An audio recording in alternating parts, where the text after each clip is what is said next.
မျိုးသမီးတယောက်ကလမ်းဘေးမှာသူ့ပတ်စံတွေကိုတကိုးကလူယူသွားတာကိုမြင်လိုက်ရပေမဲ့တကိုးကမျက်စိတမိတ်အတွင်းထွက်ပြေးလွတ်မြောက်သွားတာဖြစ်ပါတယ်။အဲဒါကြောင့်အဲ့ဒီမျိုးသမီးကအရန်ကိုစိုးရိမ်တော့ကရောက်ပြီးမိုးယိုနေတာဖြစ်ပါတယ်။ဘေးကနေဒါကိုကြားလိုက်ရတဲ့ဆုံးတက်ကိုနှိမ်နှင်းနိုင်စွမ်းရှိတဲ့ကောင်မလေးတယောက်ကအရန်ဒေါသထွက်သွားပြီးတကိုးပြေးတဲ့လမ်းတိုင်းချက်ချင်းလိုက်လံဖမ်းဆီးတာဖြစ်ပါတယ်။အဲ့ဒီအချိန်မှာတကိုးကသူ့ရဲ့ကိုင်းသားတွေစီပြန်ရောက်သွားပြီးလူယူလာတဲ့ပတ်စံတွေကိုကြည့်ကာ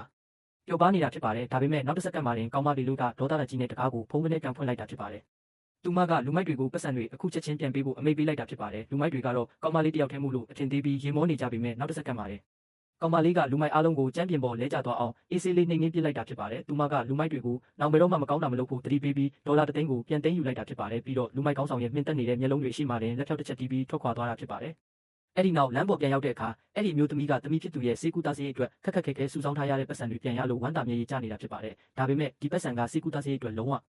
မလောက်သေးဘူးဆိုတာကိုကောင်မလေးကကြားသိသွားတာဖြစ်ပါတယ်။အဲဒါကြောင့်ကောင်မလေးကမုတ်တလုံးကိုကောက်စားလိုက်ပြီးခဏနေတော့သူစားလိုက်တဲ့မုတ်တွေကရွှေတုံးတွေဖြစ်ပြောင်းလဲသွားပြီးပါဇက်ကနေထွေးထုတ်ပြလိုက်တာဖြစ်ပါတယ်။အဲ့ဒီမျိုးသမီးကတော့ချောကလက်အမဲတုံးလို့ထင်ပြီးအစကညင်းပယ်ပေမဲ့ကောင်မလေးကအတင်းပေးတာကြောင့်လက်ခံလိုက်ရကနေတကယ်ရွှေစစ်ကြီးဖြစ်မှန်းစစ်ဆေးတွေ့ရှိသွားတာဖြစ်ပါတယ်။ကွက်တီပဲအဲ့ဒီအချိန်မှာကောင်မလေးရဲ့ဖခင်ဖြစ်သူရောက်ရှိလာတာဖြစ်ပါတယ်။ကောင်မလေးကဖခင်ဖြစ်သူရဲ့ကိုယ်ရီပေါ်မှာကန်ဆိုးမှုမောင်ကြတော့မဲ့ခရမ်းရောင်တွေဖြာထွက်နေတာကိုလှမ်းမြင်လိုက်ရတာဖြစ်ပါတယ်။ပြီးတော့ဖခင်ဖြစ်သူရဲ့နဖူးပေါ်မှာအချိန်မရွေးမတော်တဆမှုဖြစ်နိုင်တဲ့အမဲရောင်ခိုးငွေတွေကိုပါမြင်လိုက်ရတာဖြစ်ပါတယ်။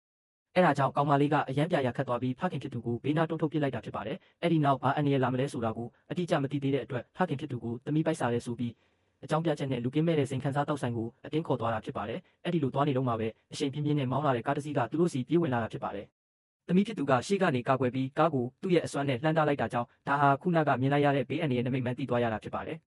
မကြခင်မှာပဲတားဖာ2ယောက်လုံးစိန်ခံစားတောက်ဆိုင်ကိုရောက်ရှိသွားတာဖြစ်ပါတယ်။ကောင်မလေးကဆုံးကဝေအစွမ်းကိုကာကွယ်နိုင်ရုံမကပဲအစားလဲအရန်ကြီးတာဖြစ်ပါတယ်။ဖခင်ဖြစ်သူဘာမှမရိပ်မိခင်မှာပဲသူမကပါဇက်ကနေနောက်ထပ်ရွှေတုံးတုံးကိုပြုံးကနေထွေးထုတ်လိုက်ပြန်တာဖြစ်ပါတယ်။သမီးဖြစ်သူကသူမမှာထူးခြားတဲ့အစွမ်းရှိတာကိုဖေဖေသိသွားမှကြောက်တာကြောင့်ဒါဟာချောကလက်ပါလို့လိမ်ပြောပြီးဖေဖေကိုအပွားပေးကတန်တရားစိတ်ပြောက်အောင်လုပ်လိုက်တာဖြစ်ပါတယ်။ဒါပေမဲ့နောက်တစ်စက္ကန့်မှတင်ဖေဖေရဲ့ခေါင်းမှာအမဲရောင်အခိုးငွေတွေကထပ်ပြီးပေါ်လာပြန်တာဖြစ်ပါတယ်။ကောင်မလေးကဘလို့နီးနဲ့မှဒီခိုးငွေတွေကိုဖယ်ရှားလို့မရတာကြောင့်ဒီချိန်စာရဲ့မြစ်ဖြားခံရဟာအိမ်မှာပဲရှိရမယ်လို့ခံမှတ်လိုက်တာဖြစ်ပါတယ်။အဲ့ဒီအချိန်မှာပဲအိမ်မှာကြံခဲ့တဲ့ဖေဖေရဲ့ဖက်အိတ်တူမအေးကွဲညီမကအမွေအားလုံးကိုတယောက်တည်းသိမ့်ပိုက်ချင်တာကြောင့်အကိုကြီးမတော်တဆဖြစ်ပြီးဆုံးပါသွားပြီဆိုပြီးဖုန်းဆက်ကအကွက်စင်လိန်ညာနေတာဖြစ်ပါတယ်။ဒါပေမဲ့သူမရဲ့အကြံစီအောင်မြင်တော့မဲ့အချိန်မှာပဲဖေဖေဖြစ်သူကအိမ်ကိုအချိန်မီပြန်ရောက်လာတာဖြစ်ပါတယ်။အဲ့ဒါကြောင့်အဲ့ဒီညီမကဖုန်းကိုအမြန်လေးပြန်ဝှက်ထားလိုက်ရတာဖြစ်ပါတယ်။ကောင်မလေးကအိမ်ထဲကိုရောက်တာနဲ့အိမ်ထဲကလူတိုင်းရဲ့နဖူးပေါ်မှာကန်ဆိုးမှုမောင်ကြမဲ့အမဲရောင်ခိုးငွေတွေရှိနေတာကိုမြင်လိုက်ရတာဖြစ်ပါတယ်။ဒါပေမဲ့ထူးထူးခြားခြားအဖေရဲ့ညီမတယောက်တည်းရဲ့နဖူးပေါ်မှာပဲအမဲရောင်အခိုးငွေတွေမရှိတာကိုသတိထားမိသွားတာဖြစ်ပါတယ်။အဲဒါကြောင့်ဒါဟာအဲ့ဒီညီမရဲ့ရုပ်မာတဲ့အကွက်ကြီးပဲလို့ကောင်မလေးကတန်တရားဝင်သွားတာဖြစ်ပါတယ်။သူမကအိမ်ပတ်လေကိုတေချာလိုက်လံစုံစမ်းစစ်ဆေးပြီးတဲ့နောက်မှာတော့လေးပေးဆက်ရဲ့အနောက်ဘက်မှာလျှို့ဝှက်ချက်ရှိနေမှန်းရိပ်မိသွားပါတယ်။ပြီးတော့အဲ့ဒီအနောက်ဘက်ကနေဖခင်ဖြစ်သူကိုလုံခြံမှုကတ်ထားတဲ့ကျင်းစာတိုက်ထားတဲ့ဆုံးကဝေစာရွက်ကိုရှာဖွေတွေ့ရှိသွားတာဖြစ်ပါတယ်